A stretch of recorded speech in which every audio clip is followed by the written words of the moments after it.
Thanks, everyone, for joining the panel on the future of intelligence in the age of autonomy and artificial intelligence. We have a great panel here today, and I'm going to be asking them questions. We have here Steve Boucher, the president and CEO of In-Q-Tel. We have Aki Jain, the CTO and president of Palantir USG. And then Vice Admiral Frank Whitworth, the director of the National Geospatial Intelligence Agency.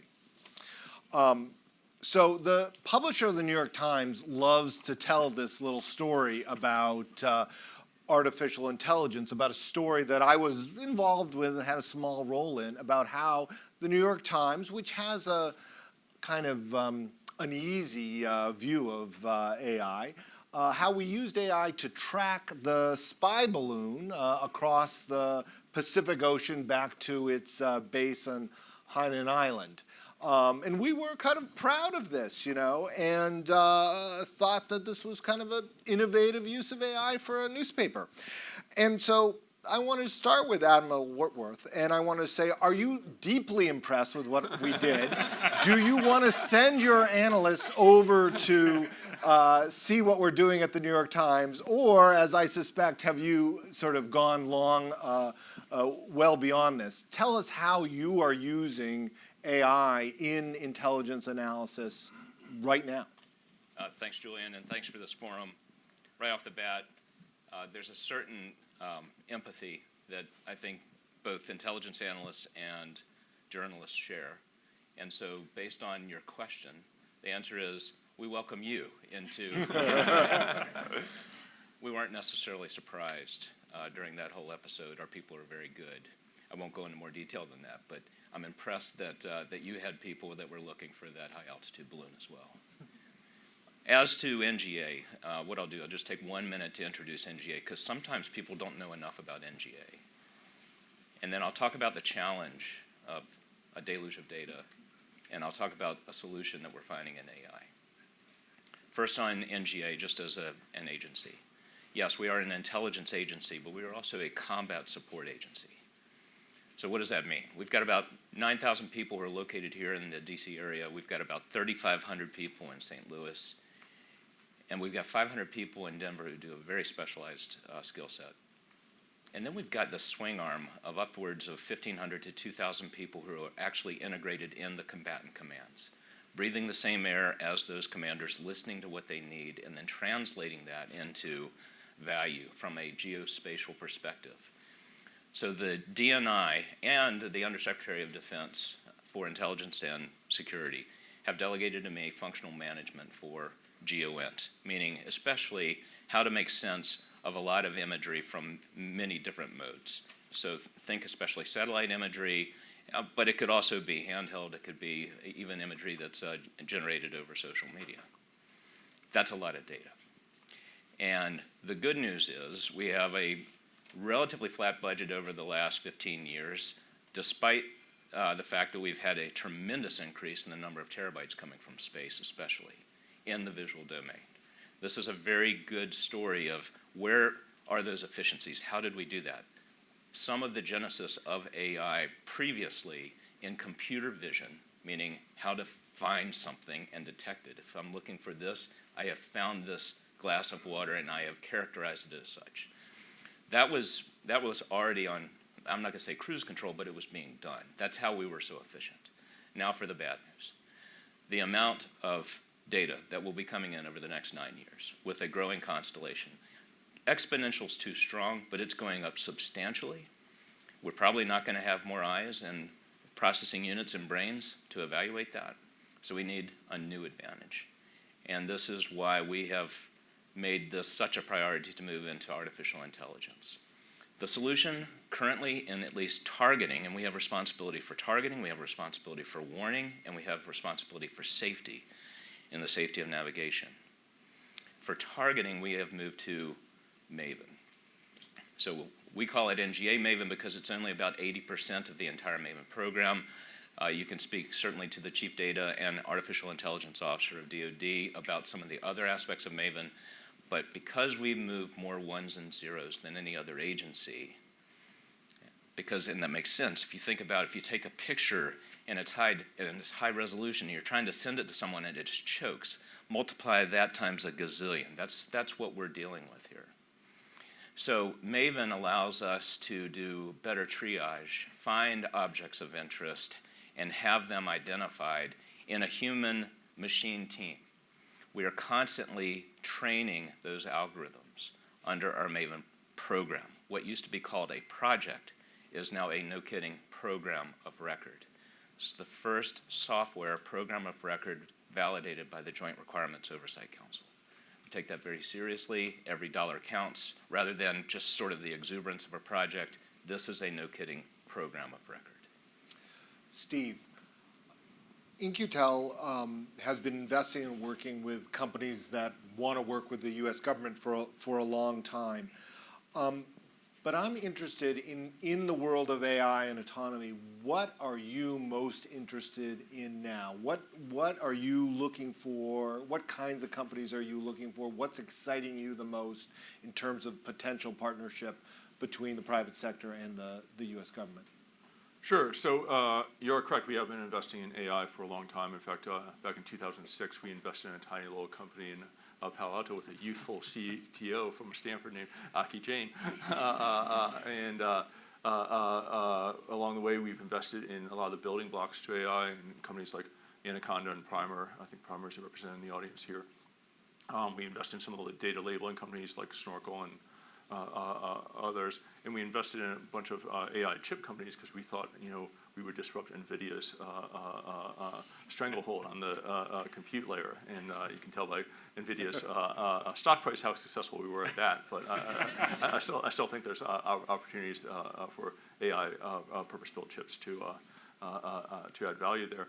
Today, I think we're investing a lot of the application of AI against a specific problem. So we've invested in companies that are looking at deepfake detection. We're invested in companies looking at language translation. Big data analytics is always an area of interest. Image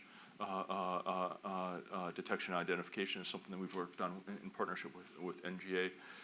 So we're investing in a lot of different areas. Obviously, LLMs are the latest manifestation of AI that people like to talk about a lot, and we've invested in that category as well. I do think at some point in the future, just like, I'm old, I cut my teeth in the venture business when the internet was a new thing in the 90s, and we used to sort of say, well, what internet companies are you invested in? And at some point, every company became an internet company. At some point, every company is going to become an AI company, right? And AI is going to be embedded in everything we do. And really, it's going to be how you apply AI in the best possible manner that's going to drive success and impact of your investments. Yeah, that's a good correction there. Aki, this morning we heard from Senator Ernst, who cited the work Palantir had done with SOCOM and in Ukraine in terms of really bringing artificial intelligence to the world of intelligence analysis. Can you talk a little bit about, this is obviously your company has been in the government space for a long time. The AI has allowed you to do a lot of growth in the commercial space, but what are the new things that you are using the latest technology with the U.S. government, and talk a little bit about what Senator Ernst was talking about? Yeah, no, absolutely. So first and foremost, thanks for having us, and really appreciate the forum and the conversation.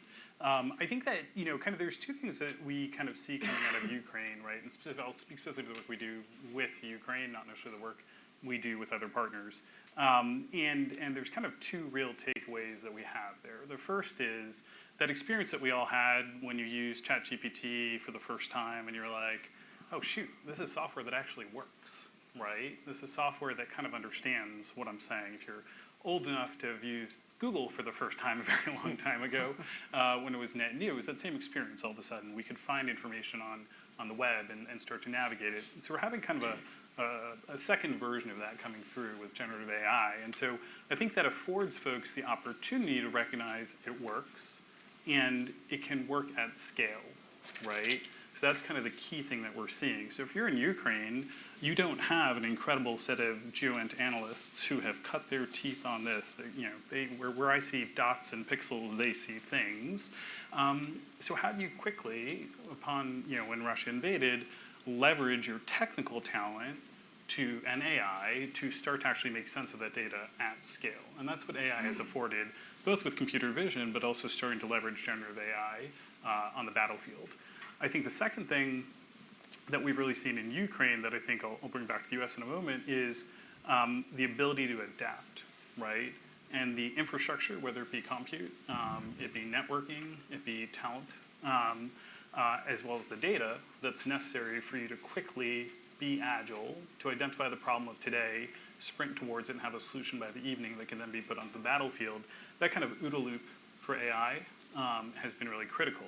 So I think bringing that back here to the US, I think through programs like Maven, through organizations like EQTEL, they're bringing those best-of-breed capabilities, those smaller companies. Primer's a great example of this.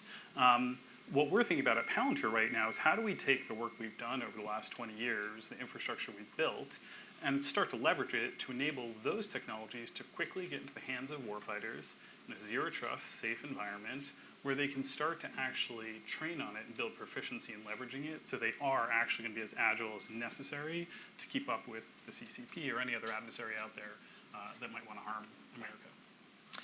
Is it fair to say that it is in the world of intelligence where AI will be having the most dramatic effect in the military context before we see it in other parts of the sort of war fighting? Is intelligence collection and analysis the easy part of this? Admiral, will you start?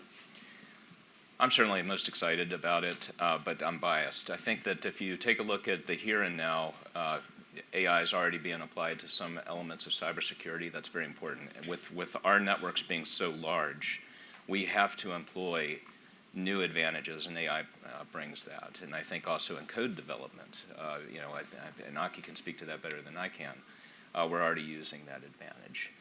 Aki's right. This is a scale issue for us. It's also a standards issue, though. And when you're talking about targeting and warning, especially in our business, we have to be correct. There's no second place. You have to be correct. And so this is why the teaming between the human and the machine is so important. That algorithm, as powerful as it will be and is today, is still going to be an entry-level analyst. I sign letters of appreciation for people who serve 45 years and more, in some cases, at NGA. We do not want to squander those reps and sets as we're training that algorithm. So if that algorithm is trained by the best, then it in itself becomes a guardrail for the best. And it becomes an additional method of speeding such scale. That way, if we get a call, let's just say, and this is just an example, we get a call from the algorithm. You got something that's anomalous based on your training of me. We trust that, and we go to it.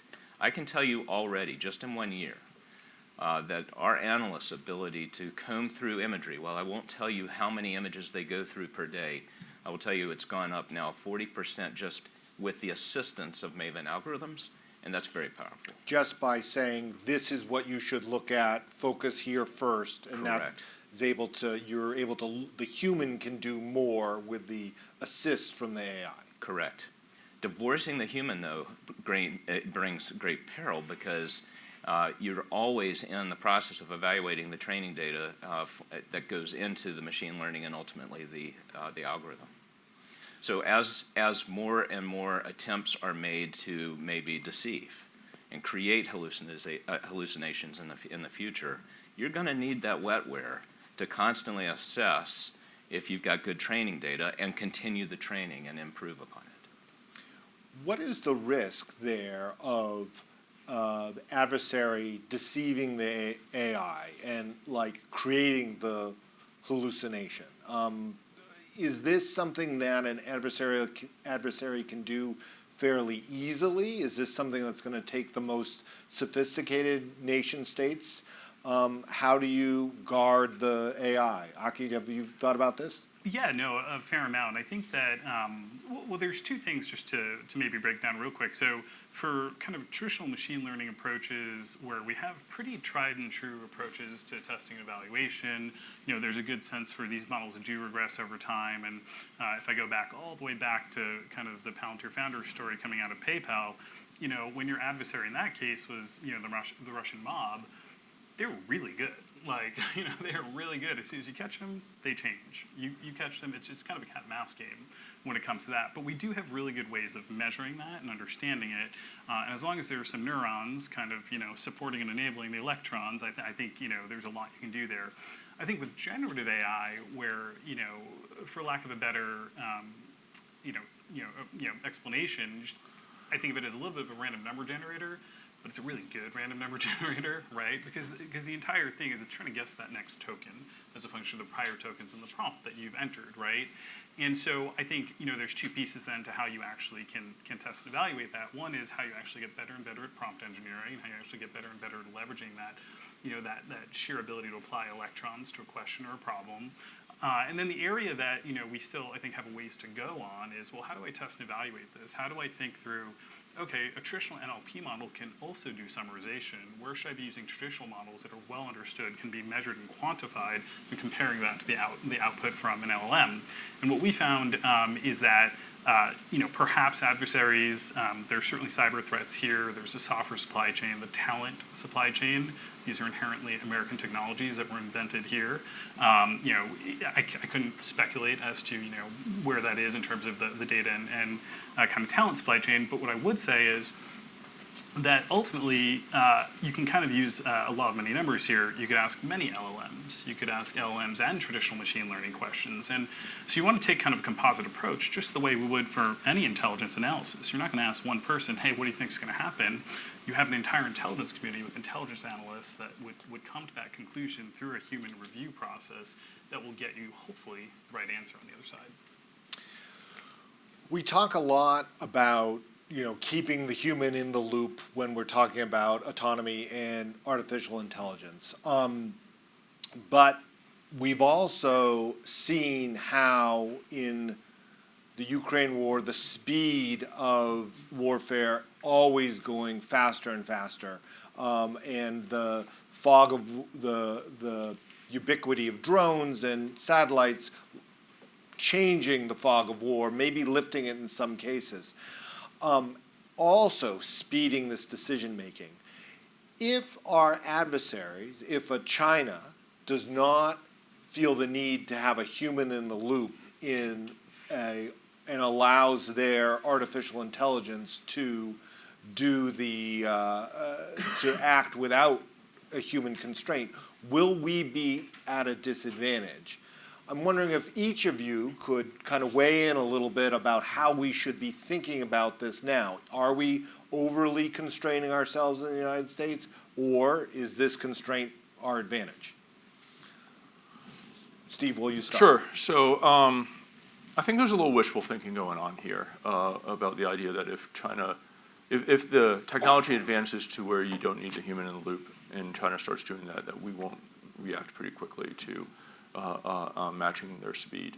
That being said, I think the idea that there are only two choices out there, human in the loop or not human in the loop, I also think it's a little bit simplistic. And I think there's a lot we still don't know about exactly how this technology is going to evolve and how human decision making is going to be inserted into these loops. And so I think you may end up seeing situations where there's a lot of human decision making inserted into it in a sort of pre-processing manner that accomplishes a lot of what keeping the human in the loop advocates are trying to accomplish. Your question touches on, if I could get just academic for a second, something that I've termed in several speeches in one publication, a reluctant revolution in military affairs, an RMA, which is effectively the unmanning of a good portion of power projection in some defense. So I would tell you, and Steve's kind of touching on it, man out of the loop for the application of offensive weapons that bring harm, that's not guidance I've received yet. Man on the loop, and this is gender neutral, so person on the loop, that is definitely a thing. Person completely out of the loop, absolutely, positively a thing in defense. And there's going to be a role for AI, and especially GeoInt AI in defense as well. And this is something we're having very substantive discussions with DIU as we speak. I've mentioned before, and I know the Deputy Secretary will be here, the Replicator initiative is chipping away at the reluctance of this RMA, and I think that's very important, and we definitely want to contribute at NGA into making that real, whether it is for defense or for offense, and certainly, absolutely for cognizance. Replicator was mentioned. In earlier panels, there's been some talk about frustration that the medium-sized or all but the biggest companies have in terms of bringing their technology to the U.S. government. I think Trey Stevens was talking about the shots on goal, right? And that he said it's Palantir, SpaceX, and Anduril that are getting the shots on goal. They're getting the contracts, but the medium term, the medium companies that have some good ideas are not getting access. Steve, how do you see this problem right now? Are some of the solutions that are being talked about on the Hill, is Replicator, other things like that, are they going to be the answer, or do we not yet have the answer to this problem, and do we still need to be looking for it? So I love Trey, and I'm on a lot of panels with Trey. So he and I can almost complete each other's sentences when it comes to these things, our talking points. But I think Trey has a very sort of traditional venture capitalist approach to this, which is it's all about building a very large, successful company. And in his mind, the only shots on goal that matter are shots on goal to build, to get billion-dollar scale contracts and build a multi-billion-dollar company. And I think the opportunity set is broader than that. We have 150 companies in our portfolio right now that have at least one government contract of a scale in the millions of dollars, and we have lots of what's characterized as dual-use companies in that portfolio. Companies that are developing their technology for the commercial sector as well as the defense sector, for whom if they build a federal government vertical of $20, $30, $50 million in revenue as 20% of their $200 million revenue business, that's success for them. They'll be happy, their venture capitalists will be happy, and that's success for the U.S. government to get those types of commercial technologies in. We've invested in companies like Cloudera and MongoDB and Databricks who, develop their technologies first and foremost for the commercial market, but those technologies are having a lot of impact in the U.S. government as well. So I don't think this idea that the only companies that have generated shots on goal are the three most valued, most highly valued companies in the space. That being said, the general trend of we need to bring defense spending or intelligence spending or U.S. government spending more in the direction of new emerging commercial tech companies and less in the direction of the traditional big primes is one I absolutely embrace. I think the conflict in Ukraine, the conflict in the Middle East, the potential conflict in South China Sea all demonstrate that those technologies are incredibly important to those conflicts, and we as a government have to do a better job of accessing that, leveraging it, and deploying it on mission. Replicator is a great initiative. So are 5 other initiatives that we have going on in the government right now.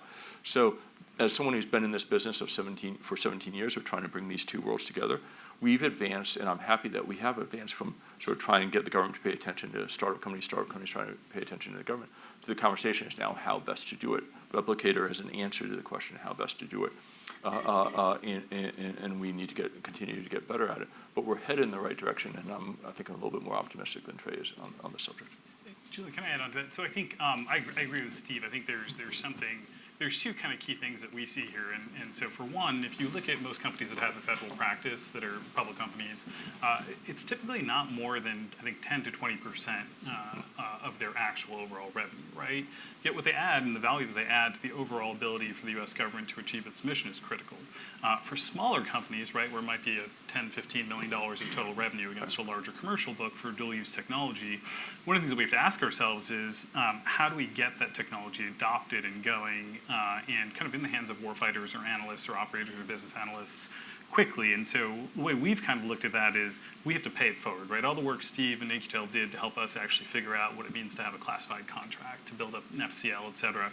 How do we help that next generation of companies do that and then provide a technology base, a platform that enables them to quickly take their things to market without a 2-year ATO process and, kind of signing away, their firstborn to the U.S. government for X, Y, and Z.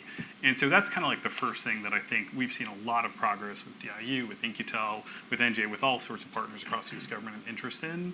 But I think then the second part of it is I think sometimes, we tend to all be very negative about the big primes, right, and the OEMs. And if you really think about it, my sense of where Replicator is headed, though I guess we'll hear in a minute, what can you take that for the standard of care for life that America has when it comes to lethal action, it's going to be something that's a very high TRL level that's probably being built by an OEM that has capabilities on it that have been approved to ultimately, take lethal action. It's a very serious thing. And if you're trying to accelerate that right now, yes, you need to give Anduril 100%. I would put Anduril on every program to give it a go-on shot, to compete and try, because you're going to get innovation, you're going to push everything forward. But we shouldn't be, I think, quite so negative about the role of the primes and the OEMs there.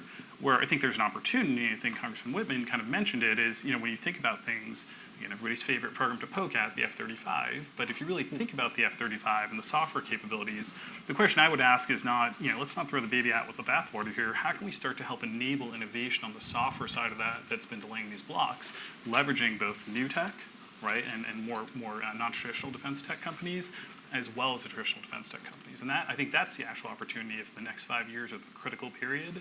That's actually how we're going to get it done. It's going to be kind of take all of industry.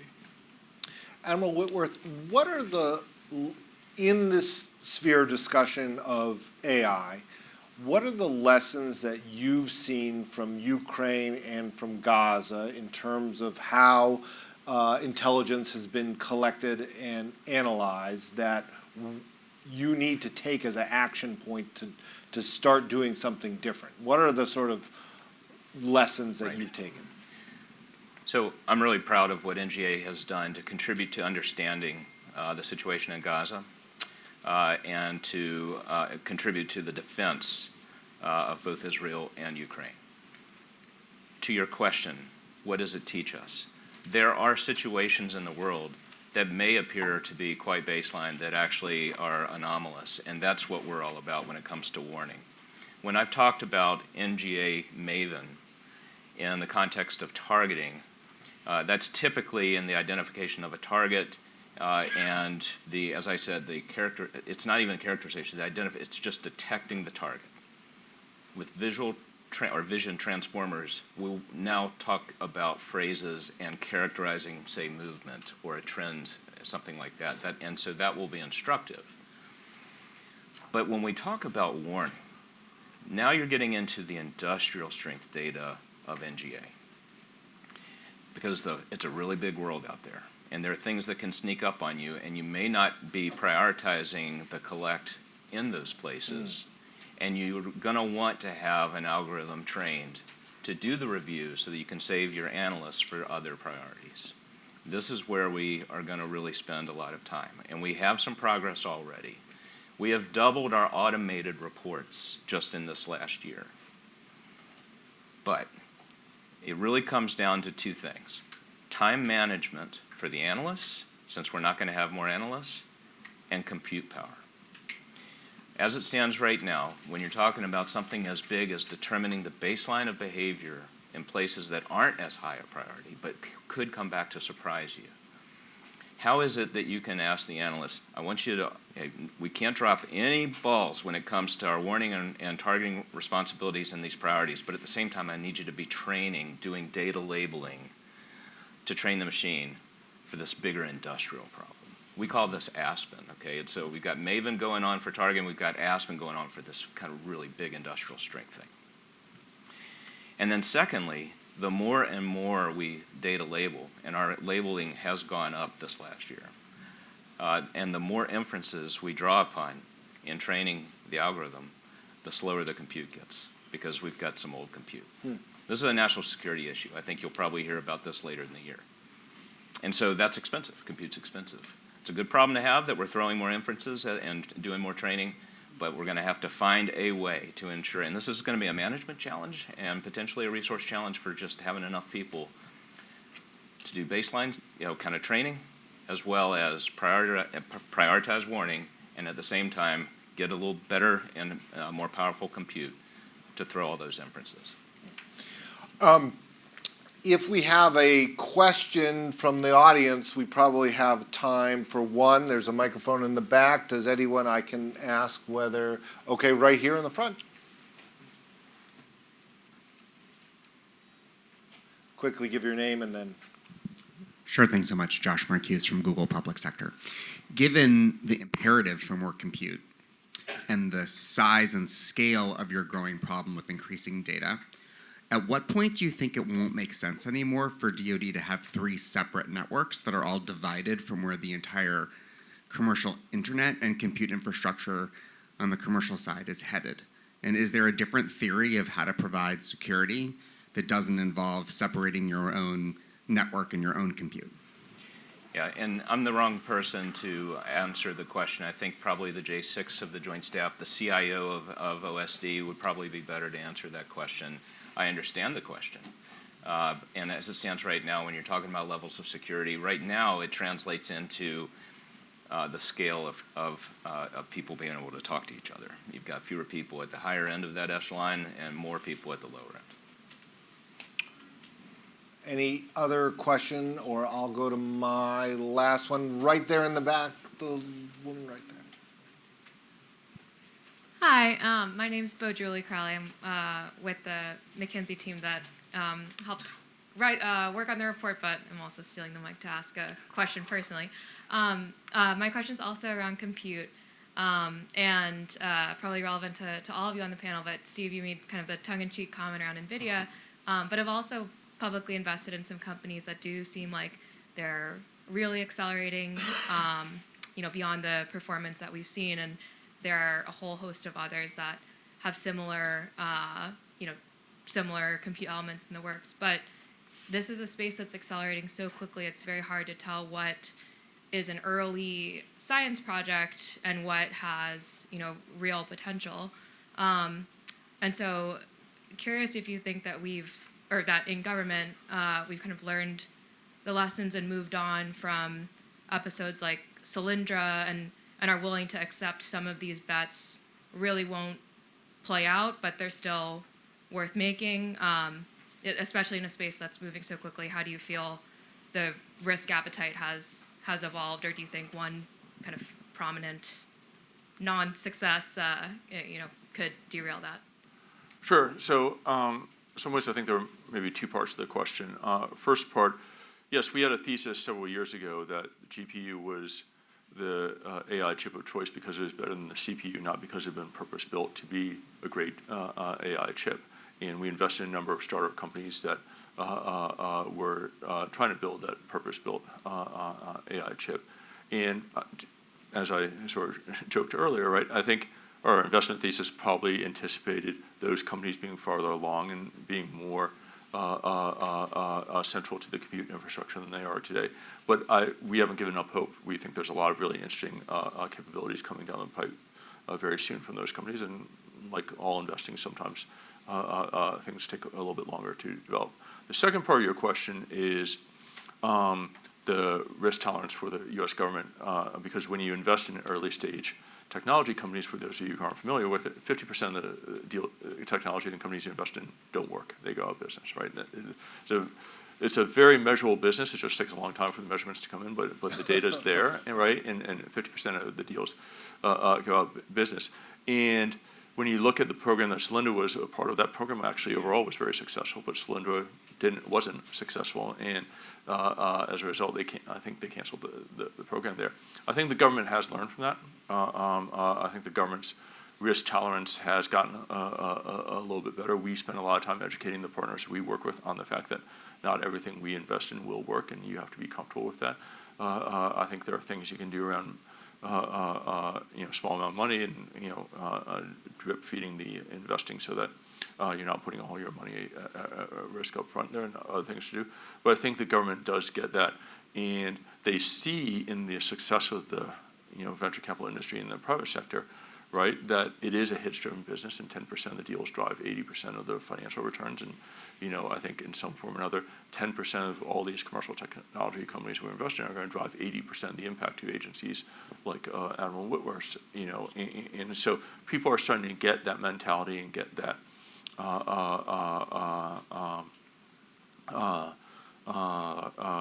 risk tolerance front and center in their mind. As I said, we've been doing this for 25 years. We've had our share of failures. Everyone does, and we're still in business. The government hasn't shut us down. So hopefully they keep that attitude. Well, and just to add on that, the government takes this risk all day long in S&T. Yeah. I mean, to half of those things get to full scale. And I think 50% is good. Steve's just a good investor. But usually it's 90% fail for most VCs. So I think we know how to take this risk. We just have to apply it in this domain, I think is kind of the idea. We've run out of time, so will you join me in thanking the panel?